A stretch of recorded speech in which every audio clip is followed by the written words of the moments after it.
ब्रह्मपुर विश्वविद्यालय महिला दिवस पालित। ब्रह्मपुर विश्वविद्यालय नूतन सम्मेलन कक्ष में आज अंतर्जातीय महिला दिवस।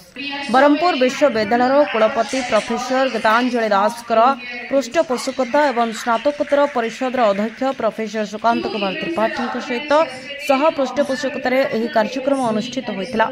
यह कार्यक्रम वरेण्य अतिथि भाव में भारतर प्रथम तृतीय लिंगी ओडिशा सरकार प्रशासनिक अधिकारी ऐश्वर्या ऋतुपर्णा प्रधान अन्य वरेण्य अतिथि भाव में उत्कल विश्वविद्यालय पूर्वतन प्राध्यापिका प्रोफेसर स्वर्णमयी त्रिपाठी एवं चर्मरोग विशेषज्ञ डॉक्टर मीराबाई महांती उपस्थित रही।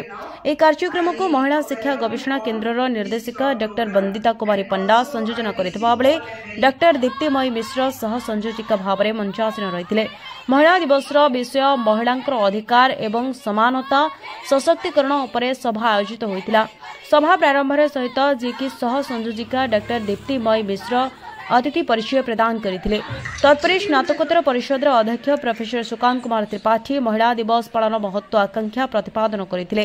परे महिला शिक्षा गवेषणा केन्द्र निर्देशिका तथा कार्यक्रम संयोजिका डॉक्टर वंदिता कुमारी पंडा नारीर समाज रे गुरुत्व कोण ताहा उपरे आलोकपात करथिले। परे वरेण्य अतिथि प्रथम तृतीय लिंगी ओडिशा सरकार प्रशासनिक अधिकारी ऐश्वर्या ऋतुपर्णा प्रधान निज जीवन अभिज्ञता एवं 10टी नियम सहित संघर्ष केबे हार मानतु नहीं एवं निजको विश्वास करंतु निजको भल पांतु इत्यादि सहित निजको अनुसरण करंतु एवं आपणकर लक्ष्य हासिल करंतु आपणकर लक्ष्य को लक्ष्य रखंतु तेबे आर्थिक स्वाधीन हुंतु किपरि तृतीय लिंगर वर्ग तृतीय लिंगंकर जीवन एवं समाज तृतीय लिंग पई नूतन आईन प्रणयन हेउछि इत्यादि उपरे आलोकपात करथिले। परे वरेण्य अतिथि उत्कल विश्वविद्यालय पूर्वतन प्राध्यापिका प्रोफेसर स्वर्णमयी त्रिपाठी सत्य घटना उपरे आधारित दुईटी वास्तव कहानी एवं महिला दिवस उपरे निर्भर करे प्राचीन काल रे महिला अधिकार एवं प्राचीन काल रे महिला माने किपरि अनेक समस्यार सम्मुखीन हेउछन्ते इत्यादि आलोकपात करथिले। परे अन्य वरेण्य अतिथि मीराबाई महांती महिलांकर स्वास्थ्य उपरे गुरुत्वपूर्ण वक्तव्य जहाकी प्रदान करथिले। परे ब्रह्मपुर विश्वविद्यालय प्रथम महिला कुलपति प्रोफेसर गीतांजलि दास वक्तव्य माध्यम समाज रे नारी केमिति सम्मान एवं स्वाभिमान सहित बंची पारिबो ताहा उपरे आलोकपात करथिले।